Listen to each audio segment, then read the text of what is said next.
situation is already very bad, but the British have decided to fight back. Thousands of native British citizens took to the streets of Manchester to protest against the migration madness, with English and British flags in their hands and demands for mass deportation of immigrants, tighter borders, and improved security. Millions of people. Before anyone starts asking why I have the Union Jack around me, it's the same protest in Ireland as it is in England. The same people are trying to replace us. So it doesn't matter where you are, you take part in a protest nearest to you, yeah? Go on, have a great day, people.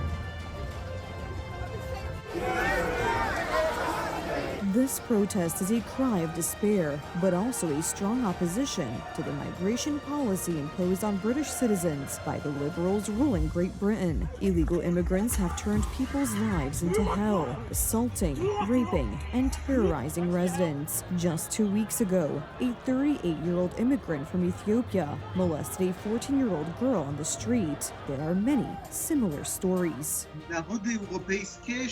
European nations are waking up from a very long slumber. Citizens' protests are not directed against people of other cultures or religions. They are directed against the weakness of their own governments, which have led to mass non-European immigration on their own soil. A wave of immigration has literally flooded British cities and towns. Crime has risen, and there are now so many newcomers from the Middle East and North Africa that they are beginning to take over and impose their rules. We must call a spade, say desperate Britons. The current migration policy is nothing more than an Islamic occupation.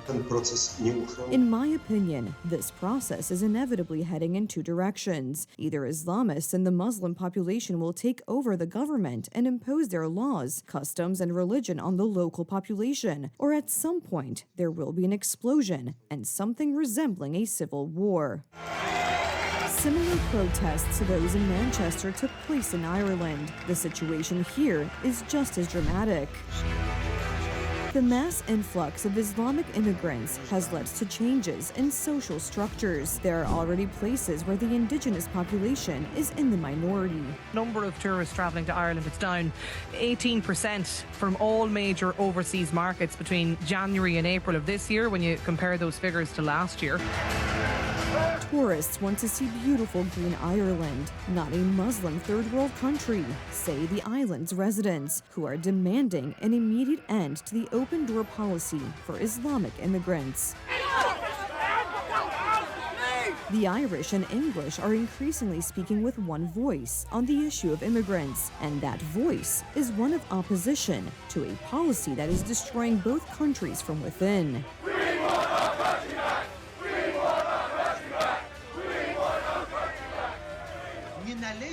Under no circumstances should we allow ourselves to be persuaded that protesting against immigration, both legal and illegal, is tantamount to spreading anarchy or hatred. The Western left supports mass immigration because it sees it as a new, cheap, and obedient electorate. Under the influence of this immigration, the French left has become totally anti-French, anti-Republican, and even anti-Semitic. This also applies to the British left.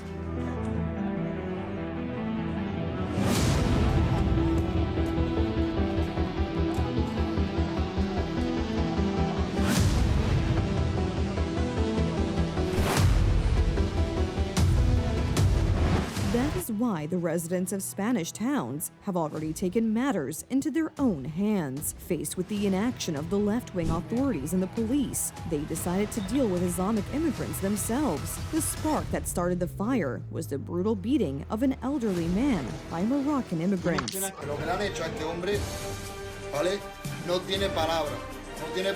There is no forgiveness, no explanation for beating this man. The man who was beaten could have been my father, my grandfather, your grandfather. It could have been someone from my family or yours. We cannot allow what these occupiers are doing.